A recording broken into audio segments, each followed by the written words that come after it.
श्री गणेशाय नमः। श्री सरस्वत्यै नमः। श्री राधा कृष्णाभ्यां नमः। श्री भगवानुवाच दाव्ये सर्वसस्यानि क्षीरक्षोद्रसमन्वितं पस्रो बाणासमयुक्तं त्रयोदश पदानि च। श्री भगवान बोले, हे गरुड़, जिन किसी भी व्यक्ति की अकाल मृत्यु हुई हो उसके लिए नारायण वधि करना चाहिए। अब पूर्व दिवस अपन चर्चा कर चुके हैं, ब्राह्मण की यदि अकाल मृत्यु हुई हो तो उस ब्राह्मण के लिए 6 माह के बाद नारायण वधि करना चाहिए। क्षत्रिय की यदि अकाल मृत्यु हुई हो तो 3 माह बाद करना चाहिए। वैश्य की यदि अकाल मृत्यु हुई हो तो 1.5 माह बाद करना चाहिए। शूद्र मरने के तुरंत बाद नारायण वधि कर सकता है, करना चाहिए। कहाँ करें? गंगा, यमुना, नर्मदा, नैमिषारण्य तीर्थ क्षेत्र, पुष्कर के किनारे, देव नदियाँ हों अथवा किसी तालाब के किनारे, किसी मंदिर में, बावली, कुआं, गौशाला, घर में अथवा विष्णु प्रतिमा के सम्मुख विधिवत नारायण बलि करना चाहिए। विष्णु भगवान का पूजन करना चाहिए। भगवान विष्णु का पूजन करें, भगवान विष्णु के निमित्त तर्पण करें, भगवान से प्रार्थना करें। अनादि निधनो देवः शंख चक्र गदाधरः अक्षय पुंडरीकाक्ष प्रेत मोक्ष प्रदो भव। जब तर्पण करने लगें तब भगवान विष्णु से प्रार्थना करें, हे पुंडरीकाक्ष, आप अनादि हैं, आप अनंत हैं, आप शंख चक्र गदाधारी हैं, आपका कभी नाश नहीं होता, आप इस प्रेत को मोक्ष प्रदान करें। इस प्रकार से तर्पण के बाद विष्णु भगवान से प्रार्थना करना चाहिए। भगवान विष्णु बोले, हे गरुड़, सब प्रकार के पदार्थ, अन्न है, वस्त्र हैं, गीता है, माला है, गौमुखी है, यज्ञोपवीत है, वस्त्र है, पात्र हैं, ये सब दान देना चाहिए। सभी निमंत्रित ब्राह्मण को फलदान देवें। जिन लोगों को बुलाया है सभी को देना चाहिए, पंक्ति भेद नहीं करना चाहिए। फलदान देना है, इसके पूर्व पिंडदान करना चाहिए। पिंड पर दुग्ध, दधी, शर्करा, घृत आदि से पूजन करें। गंध, पुष्प, अक्षत से पूजन करें। पिंडों का पूजन करें। अलग अलग पात्रों से, ताम्रपात्र से, मृणमय पात्र से पिंडों के ऊपर जल धारा देना चाहिए। इस प्रकार से सर्वशास्त्र सम्मत होकर विधिवत श्राद्ध करना चाहिए। पहले आपो देवी मंत्र से पहला पिंड प्रदान करें। उपायाम गृहीतोषि मंत्र से द्वितीय पिंड प्रदान करें। ये ना पावक चक्षसा मंत्र से तृतीय पिंड प्रदान करें। ओम यो देवासः मंत्र से चतुर्थ पिंड प्रदान करें। ओम समुद्रम गच्छ मंत्र से 5वां, अग्निर्ज्योतितमा मंत्र से 6ठम पिंड प्रदान करें। हिरण्यगर्भ मंत्र से 7वां, उर्सी मंत्र से 8वां और पाली मंत्र से 9वां। ओम जज्जाग्रतो दूर मुदयित आदि मंत्र उच्चारण करता हुआ 10वां पिंड प्रदान करें। विष्णु भगवान का नाम लेकर 11वां पिंड प्रदान करें। फिर भद्रम करणे भी मंत्र से पिंड का विसर्जन करना चाहिए, पूजन करना चाहिए। इस प्रकार से एकादश देवात्मक श्राद्ध करें। फिर दूसरे दिन गुणज्ञ विद्वान ब्राह्मणों को बुलावें। उनके द्वारा विधिवत स्वर्ण की विष्णु भगवान की प्रतिमा होना चाहिए, ताम्र की भगवान शंकर जी की प्रतिमा होना चाहिए, चांदी की पितामह ब्रह्मा की प्रतिमा होना चाहिए, लोहे की प्रतिमा यम की होना चाहिए। इस प्रकार से उन सभी प्रतिमाओं का पूजन करें, तर्पण करें। फिर अग्नि में दे इस मंत्र से पूर्व दिशा में ब्रह्मा जी की स्थापना करें। फिर ईशेत्वा मंत्र से दक्षिण में यम की स्थापना करना चाहिए। ब्रह्मा, विष्णु, रुद्र, यम, इन सब की स्थापना करें, पूजन करें। फिर प्रेत का 5वां पुतला बनाना चाहिए। उस पुतले को मंडल के मध्य में स्थापित करना चाहिए। तदनंतर अलग अलग 5 कला 5 कलश स्थापित करें, उन पर गंध पुष्प आदि से पूजन करना चाहिए। वस्त्र, यज्ञोपवीत, मुद्रिका आदि अर्पण करें। तदनंतर ब्रह्मा, विष्णु, रुद्र और यम इनका भी जप कराना चाहिए ब्राह्मणों के द्वारा। फिर गायत्री के भी सवालक्ष्य जप कराना चाहिए। इसके बाद उन देवताओं का विधिवत श्राद्ध करें। इसके बाद क्रमशः सभी पिंडों पर शंख, ताम्रपात्र, मृणमय पात्र से जल धारा देना चाहिए। फिर सभी सामग्रियों सहित तिल, आसन, मुंदरी, अंगूठी, कमंडल, पात्र, भोजन, वस्त्र ये अष्टप्रद प्रदान करना चाहिए और ताम्र पात्र में तिल, सुवर्ण, दक्षिणा डाल करके सुपात्र ब्राह्मणों को दान देना चाहिए। फिर ब्राह्मणों को पृथ्वी है, उत्तम गाय है, अच्छे वस्त्र हैं, कलश आदि भी दान देना चाहिए। फिर यम देवता प्रसन्न हो ऐसा कहते हुए तिल, लोहा, दक्षिणा सहित यम देवता के नाम से वह पात्र भी दान देना चाहिए। तदनंतर सभी सामग्रियों सहित कुशा से पुतला बनाना चाहिए। उस पुतला जो बनाना है, निर्माण करना है, उसमें 360 कुशाओं का अस्थि पंजर का निर्माण करना चाहिए। अलग अलग अंगों में अलग अलग कुश का निर्माण करें। कुशा से सिर बनावे, ग्रीवा का निर्माण करें, जांघों का निर्माण करें, हाथों का निर्माण करें, कमर है, दोनों घुटने हैं, जांघ है, जांघ के मध्य के अंग हैं, दोनों पाँव हैं, पाँव की अंगुलियां हैं। इस प्रकार से हड्डियों का निर्माण भी 360 कुशाओं का उपयोग करना चाहिए। अलग अलग अंगों में 360 कुशाओं का उपयोग करें। नारियल का मस्तिष्क का निर्माण करें, तुम्बी का तलुआ बनावें, मुख में पंचरत्न रखें, मूली से नासिका बनावें, गौमूत्र का मूत्र का निर्माण करें। इस प्रकार से कुटी हुई तिल्ली, गात्र, मेंसिल आदि का भी उपयोग करना चाहिए। जौ का आटा मांस के स्थान पर रखना चाहिए। रक्त की जगह मधु का प्रयोग करें। केश की जगह जटाजूट का निर्माण करें। चमड़ी के स्थान पर मृगचर्म का उपयोग करना चाहिए। कान की जगह तालपत्र रखें, हृदय में घुंघची रखें, नासिका के स्थान पर शतपथ रखना चाहिए। इस प्रकार से नाभि मंडल का भी निर्माण करें। इस प्रकार पुतला बन जाने पर शरीर में विधिवत वस्त्र आदि पहनाना चाहिए। टोपी पहनावे, नीचे के वस्त्र, कमर के अंग वाले वस्त्र भी पहनाना चाहिए। दूध से नहलाना चाहिए। इस प्रकार से धूप, दीप, नैवेद्य से पूजन करें। रेशमी वस्त्र पहनावें, फूलों की माला पहना करके आभूषण आदि भी पहनाना चाहिए। नेत्र कोणों में सिंदूर रखें, ओंठों पर पान रखें। सभी सामग्रियों द्वारा यथोचित पूजन करें। तदनंतर हवन करें। इसके बाद सिरों में ऋग्वेदी मंत्र का उच्चारण करते हुए अथवा पुरुषोक्त के 16 मंत्रों का उच्चारण करते हुए शालिग्राम भगवान का स्नान कराया हुआ चरणामृत जो जल है उसके पुतले पर डालें और स्वयं के ऊपर भी मार्जन करना चाहिए, पवित्र होना चाहिए। इसके बाद सुपात्र ब्राह्मणों को सुशील और दुधारू गौ, तिल, लोहा, सोना, वस्त्र, नमक, सप्तधान्य, पृथ्वी, गायें तथा तिल पात्र जो एक से एक बढ़कर पुनीत वस्तु मानी गई हैं दान करके देना चाहिए। इसके बाद 13 पद प्रदान करें। तदनंतर सभी आभूषणों से आभूषित वैतरणी गौदान देना चाहिए। प्रेत की मुक्ति के लिए वैश्व श्राद्ध करें। इस प्रकार से प्रेत का मोक्ष करता हुआ प्राणी के लिए इस विधान से कर्म करना चाहिए, पिंडदान करना चाहिए। इस रीति से यदि नारायण बलि क्रिया की जाती है, जिस किसी भी व्यक्ति की अकाल मृत्यु हो उसे निश्चित सद्गति प्राप्त होती है।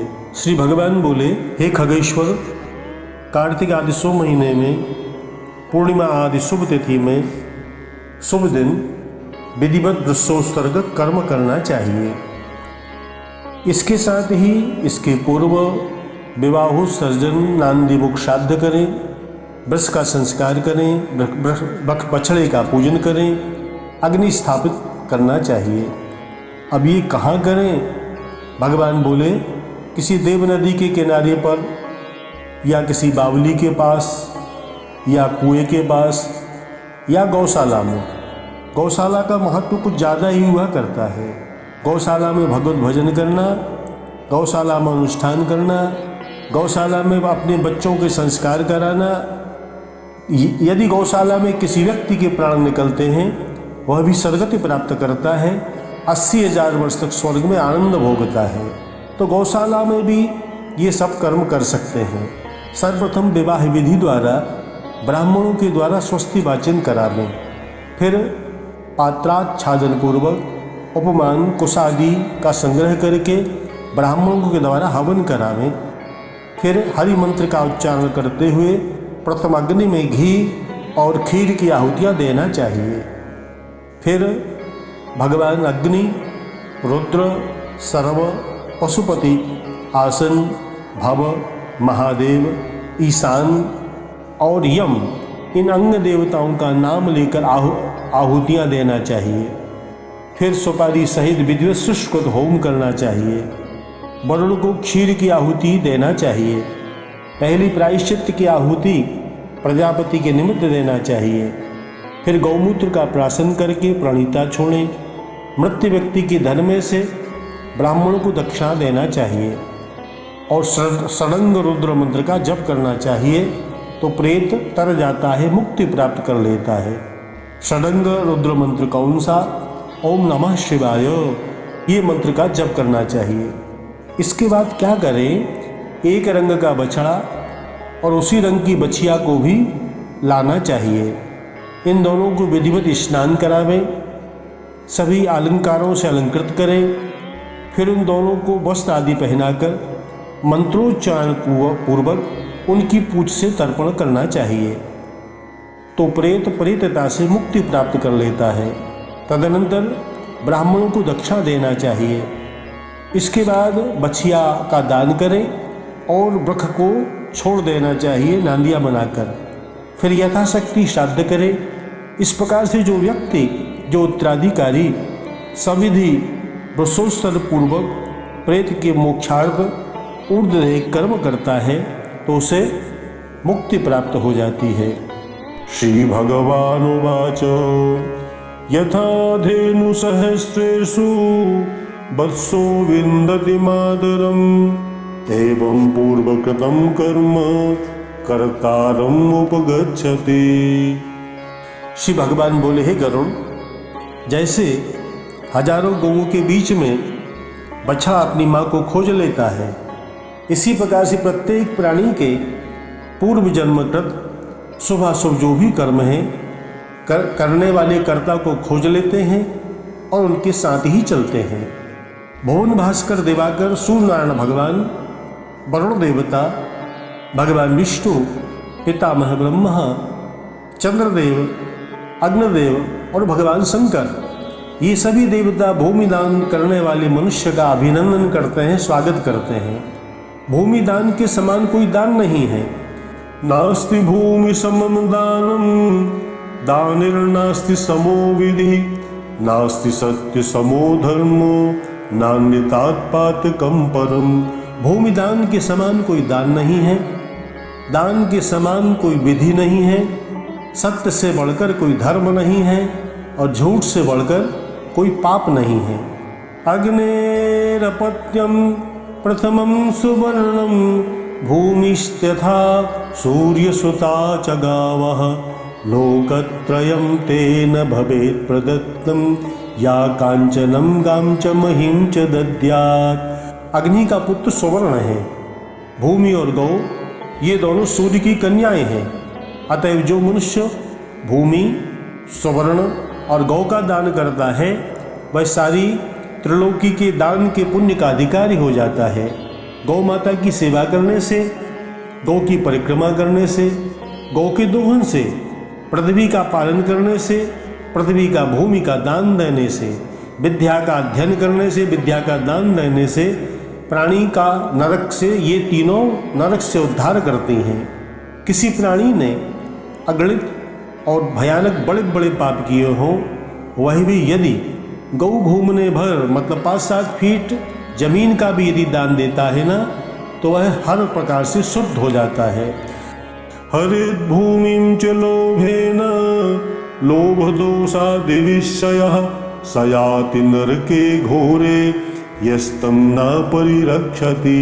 लोभ से अथवा द्वेष से जो प्राणी किसी व्यक्ति की जमीन की चोरी करता है वह नरक में जाता है। उस भयानक नरक से उसे कोई भी उबार नहीं सकता। प्राणों के कंठगत होने पर, प्राणों के निकलने तक व्यक्ति को चाहिए निंदनीय कर्म न करें, क्योंकि धर्म के तत्वज्ञ लोगों का यही कथन है, सत्कर्म करना, कर्तव्य में च्युत होना, सत्कर्म करना, सन्मार्ग पर चलना, यही मानव के धर्म है। एक गौ किसी ब्राह्मण को देकर यदि उसे लौटा ले, फिर उसके बदले में 100 गौओं का भी दान दिया जाए, फिर भी उसके लौटाने का पाप नहीं उतरता। स्वयं गौ देकर फिर उसे वापस ले ले तो लेने वाले को ब्रह्मा के प्रलय काल तक नरक में वास करना पड़ता है।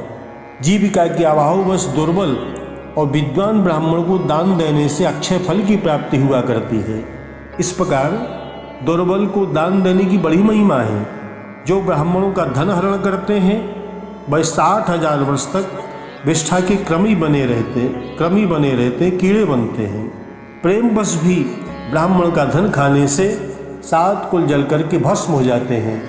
जो चोरी करके ब्राह्मणों का धन हरण करते हैं वह जब तक चंद्रमा और तारागण की स्थिति रहती है तब तक उन्हें नरक में वास करना पड़ता है, नरक में कीड़े बने रहते हैं।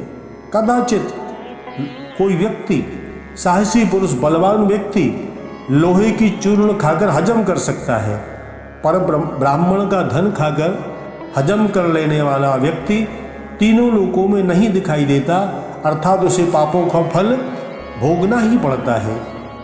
देवताओं के धन का विनाश करना, मंदिरों में जो संपत्ति लगी है उस पर कब्जा करना, उसके धन की चोरी करना, ब्राह्मणों के धन खाने से, ब्राह्मणों को धन हरण कर लेने से कुल का नाश हो जाता है।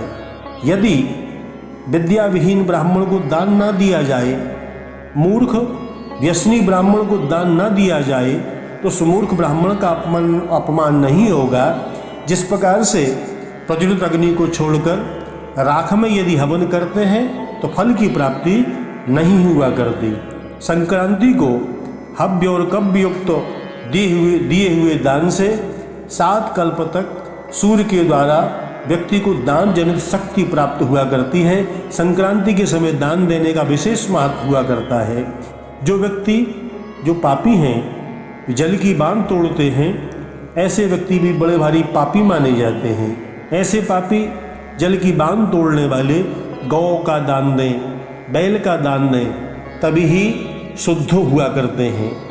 12 वर्ष के नीचे और 4 वर्ष के ऊपर की अवस्था का बालक यदि कोई पाप करे तो उसके माता पिता या उसके बड़े भाई प्रायश्चित करें।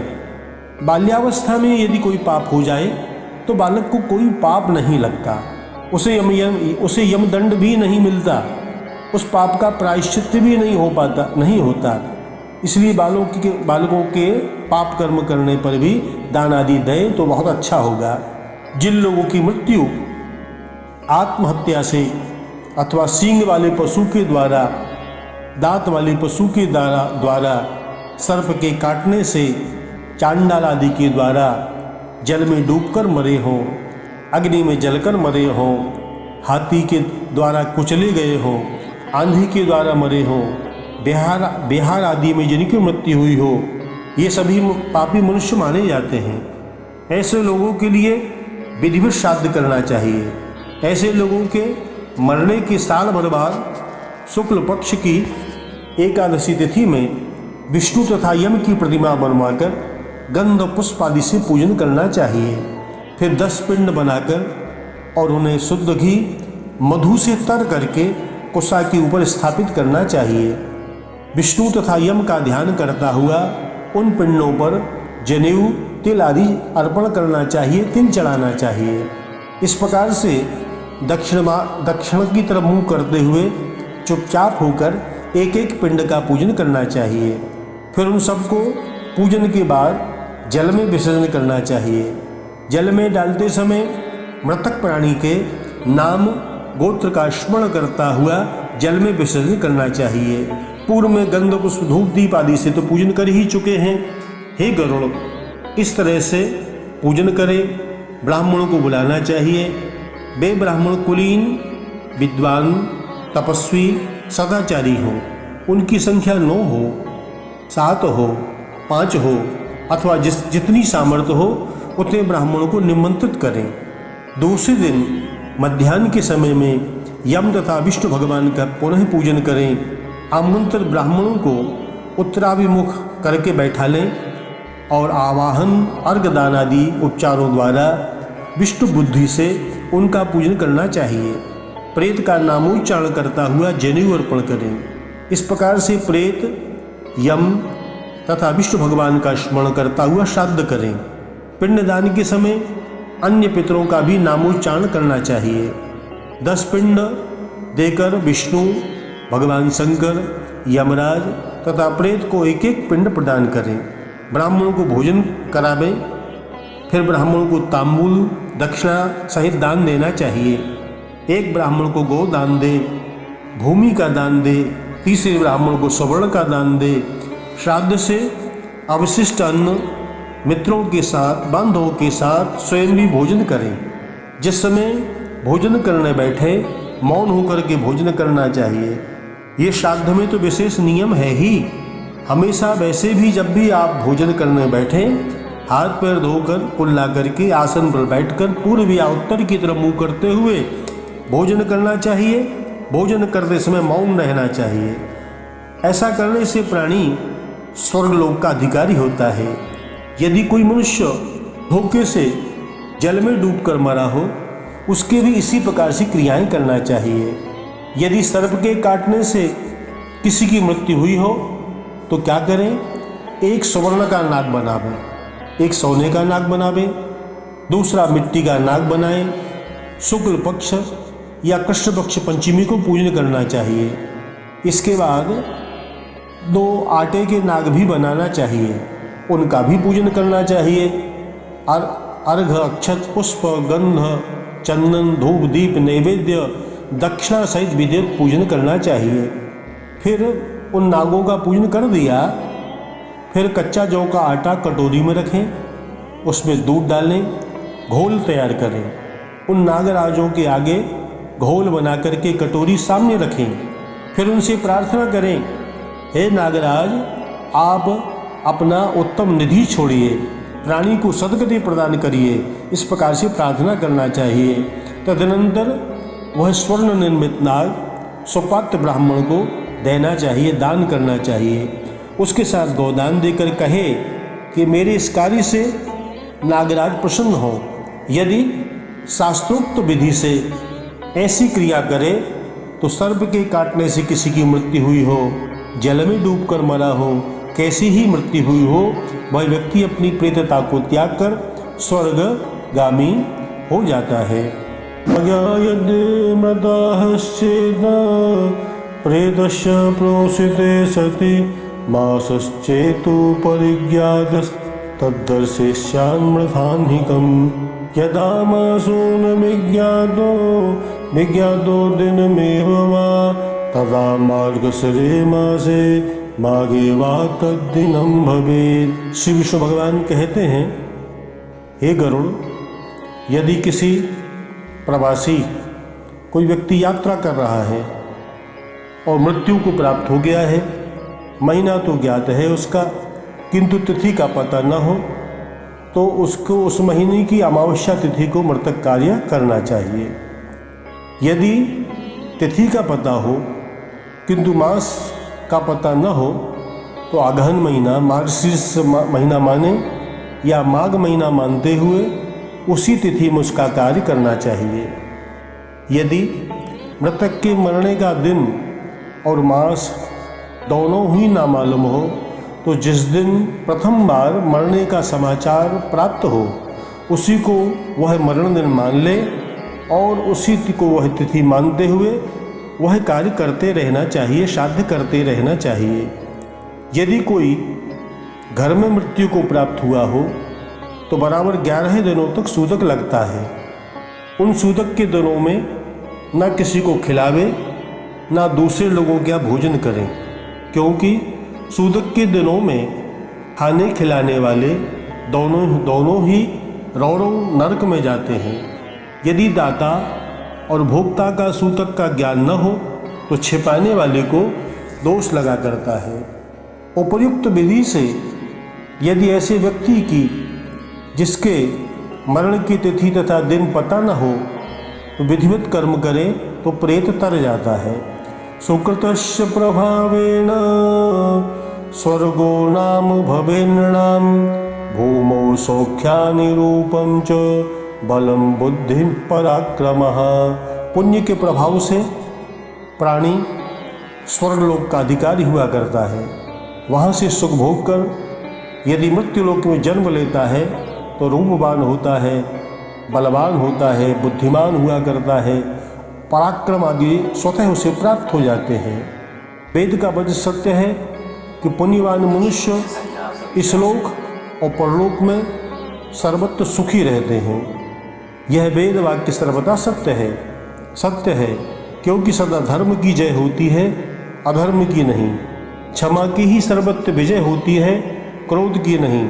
सदा भगवान विष्णु विजय हुआ करते हैं, असुर नहीं।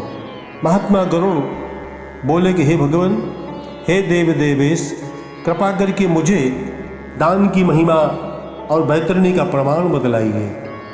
भगवान बोले गरुड़, तुमने ठीक प्रश्न करा है। या सा बैतरणी नामो यम मार्गे महासरित यस्याः प्रमाण मात्रं स्यात् पापिनां तु भयावहम्। भगवान बोले, हे गरुड़, यम मार्ग में बैतरणी नाम की जो बड़ी भारी नदी बताई गई है, उसकी लंबाई चौड़ाई देखकर पापी प्राणी भयभीत हो उठते हैं, कांपने लगते हैं। उसमें पीप और रक्त का जल भरा पड़ा हुआ है, मांस का कीचड़ भरा पड़ा हुआ है। पापी जीव उसे देखकर डर जाते हैं। वह महानदी 100 योजन विस्तृत है। वह पापियों के लिए बहुत कठिन रहती है। उसे देखकर ही लोग भागने लगते हैं। उसमें पड़कर पापी मनुष्य हाय माता, हाय पिता कहकर बार बार चिल्लाने लगते हैं। सत्कर्मियों को, साधु पुरुषों को, भगवान के भक्तों को कहीं कोई कष्ट प्राप्त नहीं हुआ करता। 4 प्रकार के प्राणियों को इसका दर्शन हुआ करता है। जो व्यक्ति गौदान किए रहते हैं, भगवान की भक्ति करते हैं, वह सुख से वह मार्ग तय कर लेते हैं। बैतरणी का जरा भी कष्ट उन्हें प्राप्त नहीं हुआ करता।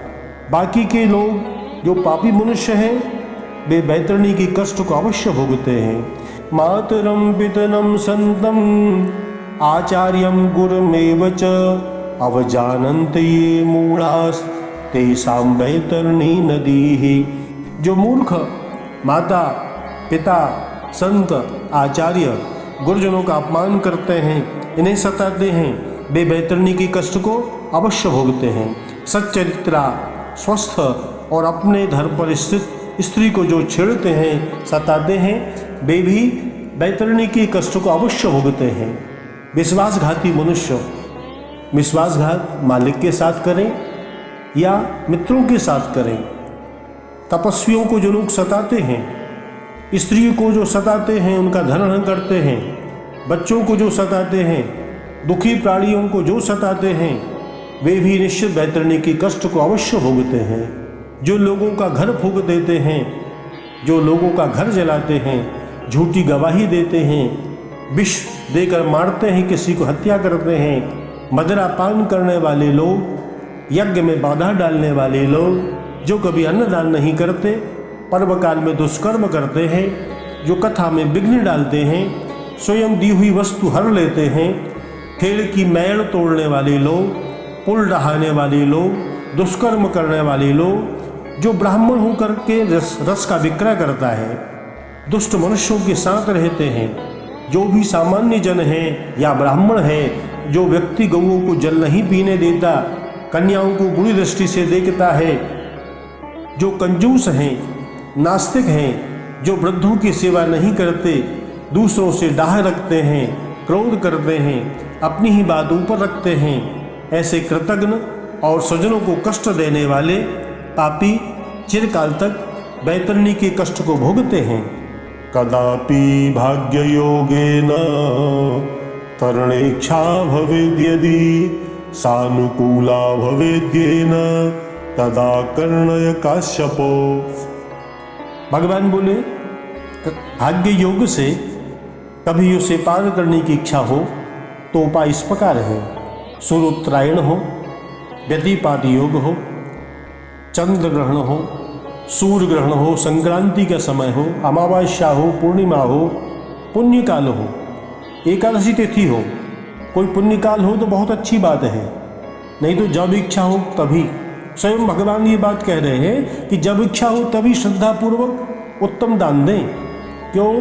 क्योंकि संपत्तियाँ चंचल रहती हैं, हमेशा धन पास नहीं रहता। आज है कल रहा के धन ना रहा। शरीर भी अस्थिर है, आज शरीर है कल शरीर रहा भी कि ना रहा। इसलिए शरीर अस्थिर है, संपत्ति चंचल हुआ करते हैं, वैभव नित्य पास नहीं रहता, मृत्यु सदा निकट उपस्थित रहती है। इसलिए जितना बने बराबर धर्म का संचय करता रहे। उस महान नदी को पार करने के लिए काली या पीली रंग की गौ होना चाहिए। उसके सींग सोने के हो, खुर चांदी के हो, पीठ तांबे से मढ़कर सजा दे, काले कपड़े से ढककर उसके आगे 7 प्रकार के अनाज सप्त धान्य रखना चाहिए। ताम्र पात्र रखे, गोदोहन पात्र रखे, पीठ पर भी वस्त्र डालना चाहिए। फिर प्रार्थना करें, महाभयानक यम मार्ग में जो बैतरणी नाम की नदी सुनी जाती है उसे पार करने के निमित्त, हे बैतरणी मैं तुम्हारा दान कर रहा हूँ, तुम्हें प्रणाम है। और हे विष्णु रूपधारी दुष्श्रेष्ठ, ब्राह्मण को क्या माने कि वो विष्णु भगवान के समान है, शिव के समान है। उनसे प्रार्थना करें, हे विष्णु रूपधारी, हे शिव रूपधारी दुष्श्रेष्ठ, हे महेश्वर मैं आपको प्रणाम करता हूँ, आप मेरे प्राणी का उद्धार करें, मेरा उद्धार करें। मैंने दक्षिणा सहित बैतरणी गौ आपको दी है, अतएव गायें सदा आगे पीछे बनी रहें, गौ देवी का निवास मेरे हृदय में हो। इस प्रकार से गौदान करते समय ब्राह्मण को प्रणाम करें, बैतरणी को प्रणाम करें, गौ को प्रणाम करें। इस प्रकार से गौदान करते समय ऐसी प्रार्थना करते दान देना चाहिए। श्री गरुड़ोवाचो यथोत्कृष्टतमं क्षेत्रम तथा बीजप्रदं भवेत् एवं तो श्रोतुमिच्छामि जायन्ते पापिनो यथाह। महात्मा गरुड़ बोले, हे स्वामिन, जो खेत जितना उत्कृष्ट होता है, उपजाऊ रहता है, वह वैसा बीज भी देता है। अतएव मैं यह जानना चाहता हूँ कि पापियों की उत्पत्ति किस तरह होती है। जिस कर्म से जो फल मिलता हो, जो जिस योनि में जन्मता और जिस रूप का होता हो, वह आप संक्षिप्त में मुझे बताने की दया करें। महात्मा गरुड़ के प्रश्न को सुनकर श्री भगवान बोले, हे गरुड़, मनुष्य अपने शुभ और अशुभ कर्मोवश यहाँ जिन लक्षणों से संपन्न होकर जन्म लेता है सो मैं तुम्हें बताता हूँ। मन लगाकर सुनो। ज्ञानियों के शासक तो गुरुजन रहा करते हैं। गुरुजन कौन? माता, पिता और गुरु, ये इनको गुरुजन कहा जाता है। तो ज्ञानियों के शासक तो गुरुजन रहा करते हैं। माता पिता गुरु जो कह देते हैं, समझदार लोग मुकाम पर आ जाते हैं। यदि कोई गलती कर रहे थे, उनके कहने पर वो गलतियां करना बंद कर देते हैं, मुकाम पर आ जाते हैं। दुष्टों के शासक राजा हुआ करते हैं। राजतंत्र था उस जमाने में, आजकल प्रजातंत्र है। तो पता लग जाने पर न्यायाधीश के सामने उपस्थित व्यक्ति को होना पड़ता है और न्यायाधीश उसको दंड देता है। तो दुष्टों के शासक राजा अथवा न्यायाधीश हुआ करते हैं। किंतु जो व्यक्ति लुक छिप कर पाप करते हैं, व्यक्ति सोचता है कि मुझे कौन देख रहा है, मैं चुपचाप ये पाप कर्म कर लूँ।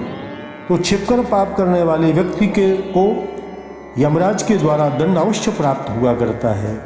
प्रत्येक जीव यमलोक में अपने किए हुए पापों का फल भोगकर फिर संसार में आता है तो अनेक अनेक योनियों में जन्म लेता है। मानव योनि पाकर भी वह पापी अनेक पाप चिन्हों से युक्त होते हैं। वे चिन्ह तो मैं बताता हूँ। पापी प्राणी अनेक यात्राएं भोगता है, फिर यमलोक चला जाता है। इस प्रकार से यातनाओं से पार होकर जब वह फिर संसार में आता है, उसमें कोई ना कोई पाप चिन्ह अवश्य पाप चिन्ह दिखाई देते हैं। जो व्यक्ति झूठ बोलता है, पशु योनि यदि प्राप्त करता है तो गधे की योनि प्राप्त करता है। मनुष्य देह यदि प्राप्त करता है तो गूंगा होता है। जो ब्राह्मणों की हत्या करता है वह कुष्ठ रोग से ग्रसित हो जाता है। मदिरापान करने वाले व्यक्ति के दांत काले हो जाते हैं। स्वर्ण की चुराने वाले मनुष्य के नाखून खराब हो जाते हैं। गुरु माता को बुरी दृष्टि से देखने वाले शिष्य की चमड़ी हाथी की तरह खुरखुरी हो जाती है। बुरे लोगों के साथ रहने से नीच योनियों में जन्म प्राप्त हुआ करता है। दान न देने से व्यक्ति दरिद्र कुल में जन्म प्राप्त करता है। ब्राह्मण शरीर पाकर यदि वह ब्राह्मण नीच मनुष्यों से याचना करता है तो वह ब्राह्मण ग्राम सूकर होता है। अधिक मांगने वाला गधे की योनि प्राप्त करता है। बिना निमंत्रण के भोजन करने वाला ब्राह्मण कौवे की योनि प्राप्त करता है। बिना जांचे जहाँ तहाँ भोजन करने वाले लोग निर्जन वन में बंदर होते हैं। बना हुआ भोजन चुराने वाले व्यक्ति बिलाव की योनि प्राप्त करते हैं। खलियान जलाने वाले व्यक्ति जुगनू की योनि प्राप्त करते हैं। व्यभिचारिणी स्त्रियों के साथ रहने वाला व्यक्ति बैल की योनि प्राप्त करता है। सड़ा गला अन्न ब्राह्मणों को देने वाला, पानी में गेहूँ भीग गया था, गेहूँ खराब हो गया था, ऐसा अनाज देता है जो ब्राह्मणों को, वह कुत्ते की योनि प्राप्त करता है। द्वेषी मनुष्य अंधा होता है। ग्रंथों की चोरी करने वाला, पुस्तकों की चोरी करने वाला जन्मांध होता है। फल चुराने वाले मनुष्य की संतान नहीं हुआ करती। औरों को दिए बिना भोजन करने वाला, घर में कोई अतिथि आए हो, उनको कुछ भोजन आदि का नहीं पूछा और स्वयं भोजन करने लगा। औरों को दिए बिना भोजन करने वाला व्यक्ति संतानहीन हुआ करता है। वस्त्र की चोरी करने वाला व्यक्ति गोह की योनि प्राप्त करता है। और किसी को विष देकर मारने वाला प्राणी अजगर की योनि प्राप्त करता है। बिना गुरु मंत्र लिए साधु बन जाने वाला व्यक्ति घड़ियाल नाम का प्राणी हुआ करता है। जल की चोरी करने वाला व्यक्ति चातक की योनि प्राप्त करता है। अन्न चुराने वाला व्यक्ति चूहे की योनि प्राप्त करता है। कन्याओं को बुरी दृष्टि से देखने वाला व्यक्ति सर्प की योनि प्राप्त करता है। और दूसरों की निंदा करने वाले व्यक्ति मछली की योनि प्राप्त करते हैं। अविक्रय वस्तु, जिन वस्तुओं को नहीं बेचना चाहिए, उन वस्तुओं को जो व्यक्ति बेचते हैं वो गिद्ध की योनि प्राप्त करते हैं। नीच स्त्रियों के साथ रहने वाले व्यक्ति नपुंसक हुआ करते हैं। पुत्र को धोखा देने वाला पिता उल्लू की योनि प्राप्त करता है।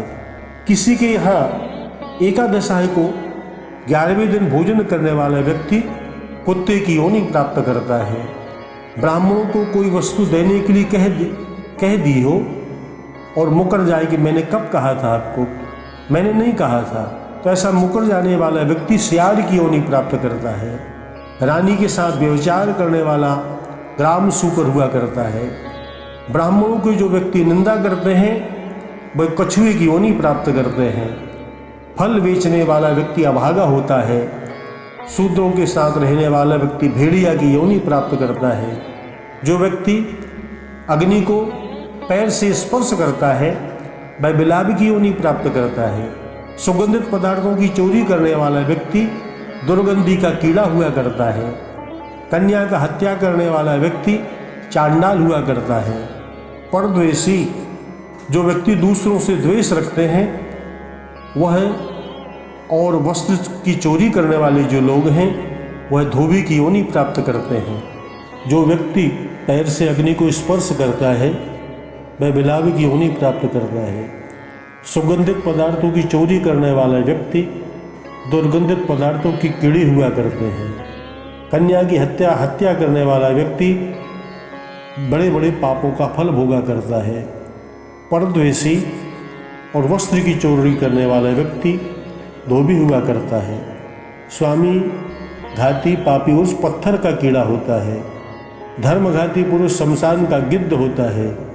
घी की चोरी करने वाला व्यक्ति उसी जन्म में उसी देह से कोढ़ रोग से ग्रसित हो जाता है। इस प्रकार थोड़ा या बहुत पाप करने वाला मनुष्य अपने किए हुए पापों का फल भोगता है। ऐसे लोग निज कर्म फल भोगते हुए बराबर देखे जाते हैं। ये कुकर्मी मनुष्य क्रमशः सभी नरकों को भोगकर दुष्ट योनियों में जन्म लेते हैं और अवशिष्ट पापों का फल भोगते हैं।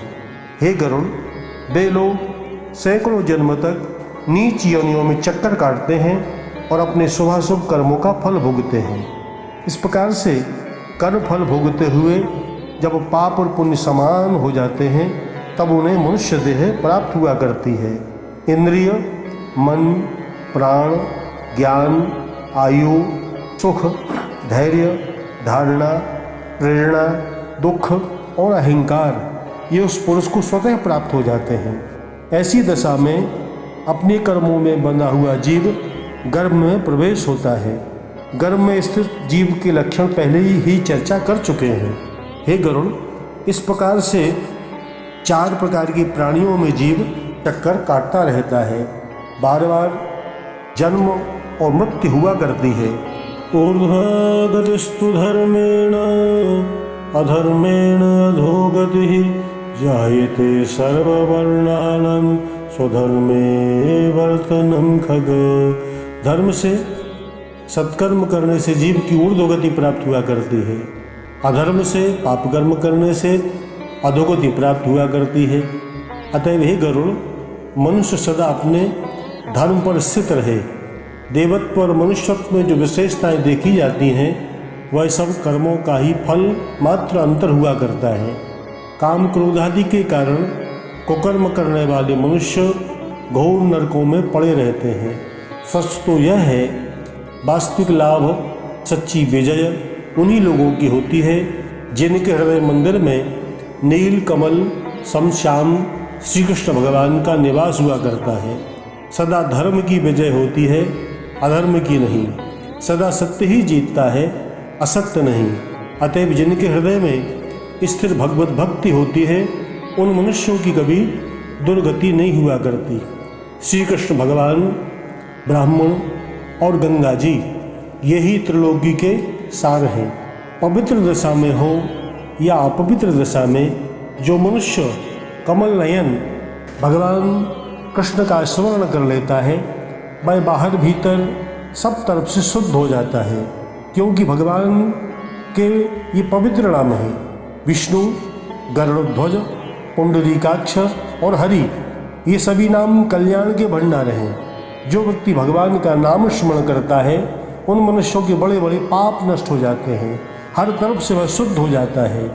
श्री सूत जी कहते हैं, सोनक, विष्णु भगवान का उपदेश को सुनकर महात्मा गरुड़ को बहुत प्रसन्नता प्राप्त हुई, क्योंकि उनका सारा ज्ञान दूर हो गया। तब उन्होंने भगवान की 3 परिक्रमा करी।